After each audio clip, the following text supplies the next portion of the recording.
ഓം ശ്രീ ഗുരുഭ്യോ നമഃ. എല്ലാവർക്കും ആത്മജ്യോതിയിലേക്ക് സ്വാഗതം. നമ്മൾ ശ്രീമദ് ഭാഗവത കഥകൾ, ഭഗവാന്റെ കഥകൾ പറഞ്ഞുകൊണ്ടിരിക്കുന്നു. ഇത് ഭാഗവതത്തിലെ കഥകളാണ്. രചിച്ചത്, പുരാണ ഇതിഹാസങ്ങൾ രചിച്ചിരിക്കുന്നത് വേദവ്യാസ മഹർഷിയാണ്. അപ്പോൾ ഭഗവാന് മഹാഭാരതം എഴുതി. അത് കഴിഞ്ഞപ്പോഴും അദ്ദേഹത്തിൻ്റെ ആ ഒരു വ്യസനം തീർന്നില്ല. അദ്ദേഹം ദുഃഖത്തോടെ ഇരിക്കുകയാണ്. സൂത ശൗനക സംവാദം നടക്കുകയാണല്ലോ. അങ്ങനെയാണ് ഭൂരിഭാഗവും ഭാഗവതം പറയപ്പെട്ടിരിക്കുന്നത്. നമ്മൾ പറഞ്ഞു, സംവാദം എന്നുള്ളത് അറിയാനായിട്ട് ചോദിക്കുകയും അറിയിക്കാനായി പറയുകയും ചെയ്യുക എന്നുള്ളതാണ്. അപ്പോൾ ശൗനക മഹർഷി ചോദിക്കുകയാണ്, സൂത പൗരാണിക, ആ മഹാഭാഗവത കഥകൾ ഞങ്ങൾക്കൊന്ന് പറഞ്ഞു തരണം. ആരാൽ പ്രേരിതമായിട്ടാണ് കൃഷ്ണദ്വൈപായനൻ, അതായത് വ്യാസമഹർഷി, ഭാഗവത സംഹിത രചിച്ചത്? അദ്ദേഹത്തിന് അങ്ങനൊരു പേരുണ്ട്. ദ്വീപിൽ ജനിച്ചതുകൊണ്ടും അദ്ദേഹത്തിന് അങ്ങനൊരു പേരുണ്ട്. വ്യാസപുത്രനായിട്ടുള്ള ശുഗൻ മഹായോഗിയായിരുന്നു.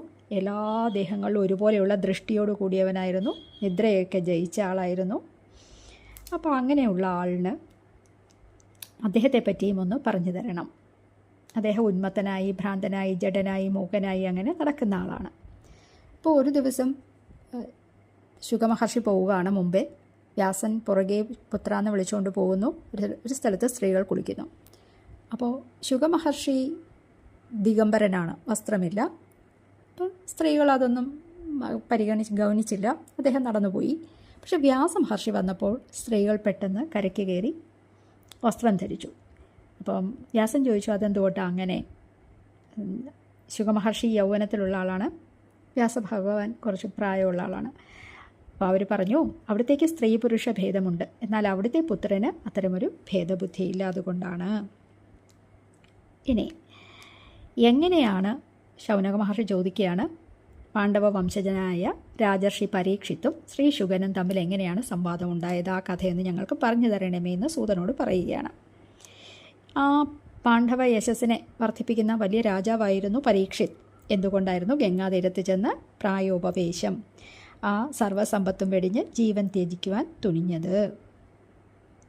സൂതൻ പറയുകയാണ്, 3-ാം ദ്വാപരയുഗത്തിൻ്റെ അവസാന കാലത്ത് ഭഗവാൻ നാരായണൻ പരാശരൻ്റെ പുത്രനായിട്ട് വസുപുത്രിയിൽ വേദവ്യാസൻ എന്ന നാമധേയത്തിൽ ജന്മമെടുത്തു. അപ്പോൾ അദ്ദേഹം വേദങ്ങളെ വ്യസിച്ചു. ഋഗ്വേദം, യജുർവേദം, സാമവേദം, അഥർവവേദം എന്നിങ്ങനെ 4ആക്കി വിഭജിച്ചു. പിന്നെ അദ്ദേഹം തന്നെ രചിച്ച ഇതിഹാസ പുരാണങ്ങളെ പഞ്ചമവേദം എന്ന് പറഞ്ഞു.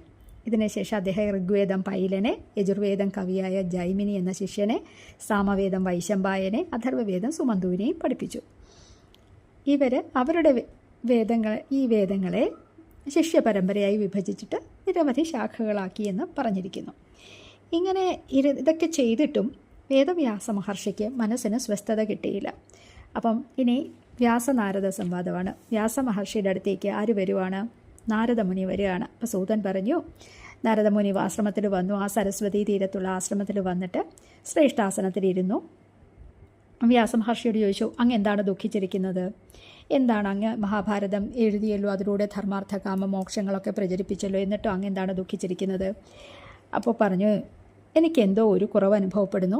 എൻ്റെ ജീവാത്മാവ് ആ പരമാത്മാവിനോട് ലയിക്കാത്ത പോലെയാണ് എനിക്ക് അനുഭവപ്പെടുന്നത്.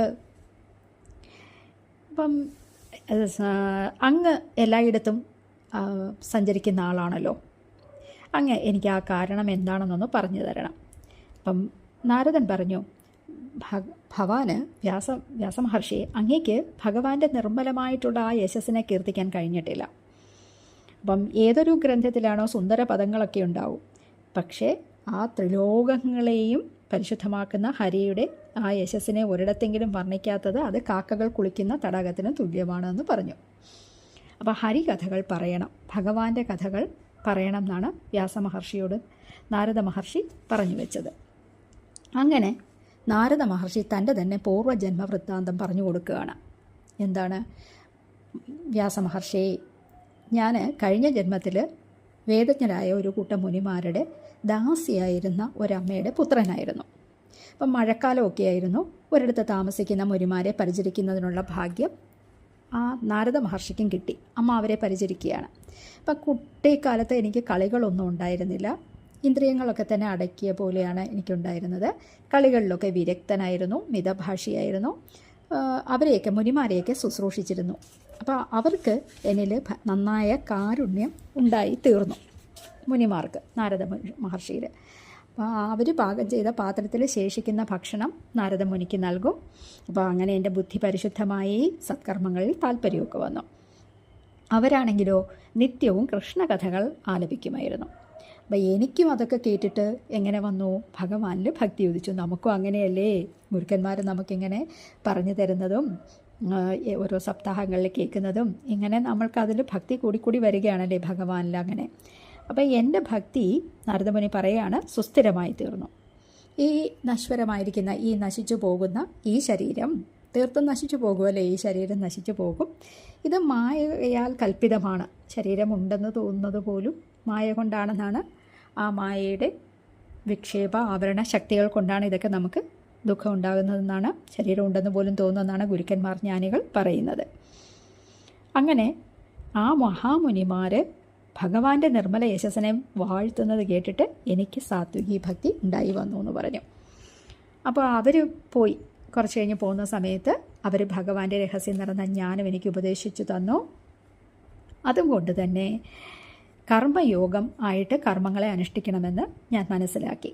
അപ്പോൾ ആ താപത്രയത ഉണ്ടാക്കും. കർമ്മം ചെയ്താലാണ് നമുക്ക് താപത്രയത ഉണ്ടാക്കുന്നതും വീണ്ടും നമ്മൾ അതിൽ സക്തരാകുന്നതും വാസനകൾ ഉണ്ടാകുന്നതും വീണ്ടും ജന്മങ്ങൾ ഉണ്ടാകുന്നതും. പക്ഷേ നമ്മൾക്കൊരു വഴി പറഞ്ഞു തന്നിട്ടുണ്ട് ഗുരുക്കന്മാർ. എന്താണത്? കർമ്മയോഗമായി കർമ്മത്തെ അനുഷ്ഠിക്കാൻ പറഞ്ഞു. ഭഗവത്ഗീതയിൽ 3-ാമത്തെ അധ്യായം കർമ്മയോഗമാണ്. എങ്ങനെയാണ് അതിൻ്റെ ചുരുക്കത്തിൽ പറയുന്നത്? കർമ്മത്തെ അനുഷ്ഠിക്കണം, നന്നായി ചെയ്യണം. എങ്ങനെ? സ്വാർത്ഥ താല്പര്യമില്ലാതെ നിസ്വാർത്ഥമായി ഈശ്വരാർപ്പിതമായി കർമ്മഫലാകാംക്ഷയില്ലാതെ ചെയ്യുന്ന കർമ്മങ്ങളാണ് കർമ്മയോഗത്തിൽ വരിക. അപ്പം നിസ്വാർത്ഥമായിരിക്കണം. കർമ്മഫലം നമുക്കാണെങ്കിൽ ചെയ്തു തുടങ്ങുന്നതിന് മുമ്പ് തന്നെ എന്തായിരിക്കും അതിൻ്റെ ഫലം എന്നുള്ള ചിന്തയായിരിക്കും. അത് പാടില്ല. നമ്മൾ കർമ്മം ചെയ്യേണ്ട സമയത്ത് കർമ്മം ചെയ്യുക. കർമ്മഫലം പിന്നീട് ഭാവിയിൽ വരാനുള്ളതാണ്. അപ്പം നിസ്വാർത്ഥമായിരിക്കണം. നമുക്ക് വേണ്ടിയല്ല, ലോക നന്മയ്ക്കായിട്ടായിരിക്കണം കർമ്മം ചെയ്യുന്നത്. അപ്പോൾ അങ്ങനെയുള്ള കർമ്മയോഗത്തെ ചെയ്യണം എന്ന് പറഞ്ഞു. ഇനി ആ നാരദ മുനിയുടെ പൂർവ്വജന്മ വൃത്താന്തം പറഞ്ഞുകൊണ്ടിരിക്കുകയാണ്. അപ്പം വ്യാസമഹർഷി ചോദിച്ചു, പിന്നെ അങ്ങ് എന്ത് ചെയ്തു? അപ്പം നാരദ മഹർഷി പറഞ്ഞു, ഞാൻ ആ മഹർഷിമാർ പോയതിന് ശേഷം കുറച്ചു കാലം മാതാവിനോട് കൂടി താമസിച്ചു. അപ്പം മാതാവിനെ എനിക്ക് വലിയ ഇഷ്ടമായിരുന്നു. പക്ഷേ ഒരു ദിവസം പശുവിനെ കറക്കാൻ പോയ മാതാവ് കാലയോഗം കൊണ്ട് സർപ്പദംശനമേറ്റിട്ട് ശരീരത്തെ വെടിഞ്ഞു. അപ്പം ഞാൻ എന്ത് ചെയ്തു? ഇപ്പോൾ കുറച്ച് ഞാൻ അങ്ങ് വടക്കു ദിക്കിലേക്ക് യാത്ര പോയി. ഗ്രാമങ്ങളെ, രാജകൊട്ടാരങ്ങളെ, ഉദ്യാനങ്ങളെ, വ്രജങ്ങളെ ഒക്കെ കണ്ടു. ഞാനൊരു ദിവസം നദീതടത്തിൽ ജലം കുടിച്ച് ക്ഷീണമകറ്റി വൃക്ഷച്ചുവട്ടിലിരുന്ന് സ്വന്തം ആത്മാവിനെക്കുറിച്ച് വിചാരം ചെയ്യുകയായിരുന്നു. അപ്പോൾ എൻ്റെ ഹൃദയത്തിൽ പെട്ടെന്ന് വിഷ്ണു ഭഗവാന്റെ രൂപം തെളിഞ്ഞു വന്നു. പക്ഷേ പെട്ടെന്ന് തന്നെ അത് നഷ്ടപ്പെടുകയും ചെയ്തു. ഞാൻ അതിൽ തന്നെ മുഴുകി. എനിക്ക് രോമാഞ്ചമുണ്ടായി. ആ നിർവൃതിയിൽ ഇങ്ങനെ ആണ്ടിരിക്കുമ്പോൾ അതില്ലാതായി. അപ്പോൾ വീണ്ടും ഞാൻ ഇന്ദ്രിയങ്ങളെ അടച്ച് അങ്ങോട്ടേക്ക് ഉള്ളിലേക്ക് നോക്കാൻ ശ്രമിക്കുമ്പോഴത്തേക്കും ഒരു സർവേശ്വരൻ്റെ ഭഗവാന്റെ ഒരു അശരീരി കേട്ടു. നാരദ, ഭഗവാനെ, അങ്ങേക്ക് ഈ ജന്മത്തിൽ എന്നെ ദർശിക്കാൻ കഴിയില്ല. മനസ്സിന് പാകത വന്നിട്ടില്ലെങ്കിൽ എന്നെ ദർശിക്കാൻ കഴിയില്ല. അങ്ങേക്ക് ദൃഢമായ ഭക്തിയുണ്ട്. അപ്പം ഇനി എനിക്ക് ഈ ഭക്തിഭാവം, അങ്ങയുടെ ഭക്തിഭാവം പ്രളയകാലത്തും കൂടി നശിച്ചു പോകില്ല. ഇനിയും കാത്തിരിക്കേണ്ടി വരും എന്ന് പറഞ്ഞു. അപ്പോൾ അദ്ദേഹം അഹങ്കാരം ഒക്കെ ശമിച്ച് നാരദമുനി സന്തുഷ്ടചിത്തനായിട്ട് ഇങ്ങനെ കാലം, ഈ ശരീരം എപ്പോൾ വീഴും എന്നുള്ള പ്രതീക്ഷിച്ചുകൊണ്ട് ഭൂമിയിൽ സഞ്ചരിച്ചു. അപ്പം പ്രാരബ്ധ കർമ്മം തീർന്നപ്പോൾ അദ്ദേഹത്തിൻ്റെ ശരീരം വേർപെട്ടുപോയി. കൽപ്പാന്തത്തിൽ എന്ത് ചെയ്തു? നാരദമുനിയുടെ ആത്മാവിനെ ഭഗവാൻ വിഷ്ണുവിൽ ലയിപ്പിക്കാൻ ഇച്ഛിക്കുന്ന ബ്രഹ്മാവിൻ്റെ പ്രാണലിൽ പ്രവേശിപ്പിച്ചു. ബ്രഹ്മദേവൻ 1000 യുഗങ്ങൾ കഴിഞ്ഞപ്പോൾ നിദ്ര വിട്ട് എണ്ണീറ്റു. അപ്പോൾ അന്നേരം 3 ലോകങ്ങളെയും സൃഷ്ടിക്കുമല്ലോ. അപ്പം മരീചി മുതലായ സപ്തർഷികളും നാരദമുനി പറയുകയാണ്, ഞാനും ജനിച്ചു. എന്നിട്ട് എല്ലാ ലോകങ്ങളുടെയും വിഷ്ണു ഭഗവാന്റെ അനുഗ്രഹം കൊണ്ട് എനിക്ക് ത്രിലോകങ്ങളുടെ അകത്തും പുറത്തും യാതൊരു തടസ്സവും ഇല്ലാതെ സഞ്ചരിക്കാനുള്ള ആയി. ദൈവാനുഗ്രഹം കൊണ്ട് സ്വരബ്രഹ്മ വിഭൂഷിതവും ദേവദത്തം എന്ന പേരോടുകൂടിയ വീണയെ എനിക്ക് ലഭിച്ചു. ആ വീണയിൽ ഹരികഥകളും പാടിക്കൊണ്ട് ഞാൻ ആനന്ദത്തോടുകൂടി എല്ലായിടത്തും സഞ്ചരിച്ചു എന്നും പറഞ്ഞിരിക്കുന്നു. അപ്പോൾ അങ്ങനെയാണ് നാരദമുനിയുടെ പൂർവ്വജന്മത്തിൽ ഉണ്ടായ കഥയെന്ന് പറയുന്നത്. അതുകൊണ്ട് സദാ സഞ്ചാരശീലനായ നാരദമുനി വേദവ്യാസനോട് ഇത്രയും പറഞ്ഞിട്ട് വീണയിൽ ഭഗവാന്റെ ചരിതവും ആലപിച്ചിട്ട് യാത്രയായി. അപ്പം വ്യാസൻ ചിന്തിക്കുകയാണ്. വ്യാസമുനി ചിന്തിച്ചു, അല്ലയോ ഈ ദേവർഷി, ഈ ദേവർഷി എത്ര ധന്യനാണ്. ആ വീണയിൽ, ദേവദത്തം എന്ന വീണയിൽ വിഷ്ണു ഭഗവാന്റെ അത്ഭുത ലീലകളും ആലപിച്ചിട്ട് അദ്ദേഹം കഷ്ടപ്പെടുന്ന ലോകജനങ്ങളെ എല്ലാം ആനന്ദിപ്പിക്കുകയാണ്. നാരദമുനി ഇങ്ങനെ സഞ്ചരിച്ചുകൊണ്ടിരിക്കും. വേണ്ട സമയത്ത് വേണ്ടടുത്ത് പ്രത്യക്ഷപ്പെട്ട് എല്ലാവർക്കും ഉപദേശം നൽകും. എല്ലാവരെയും ഈ അജ്ഞാനത്തിൽ നിന്ന് പിടിച്ച് കരകയറ്റും. അങ്ങനെ നമ്മൾ 6ാമത്തെ അധ്യായം ഇവിടെ സമാപിക്കുകയാണ്. ദി ശ്രീമദ് ഭാഗവതി മഹാപുരാണേ പാരമഹംസ്യാം സംഹിതായാം പ്രഥമസ്കന്ധേ വ്യാസനാരദ സംവാദേ 6ാധ്യായ. നമ്മളും ഭഗവത് പാദങ്ങളിലെ ഈ പറഞ്ഞതെല്ലാം സമർപ്പിക്കുന്നു. കായേന വാച മനസേന്ദ്രിയർവാ ബുദ്ധ്യാത്മനാ വാ പ്രകൃതി സ്വഭാവാത് കരോമി യദ്യത് സകലം പരസ്മൈ നാരായണായേതി സമർപ്പയാമി. ശ്രീമന്നാരായണായേതി സമർപ്പയാമി. ഹരി ഓം.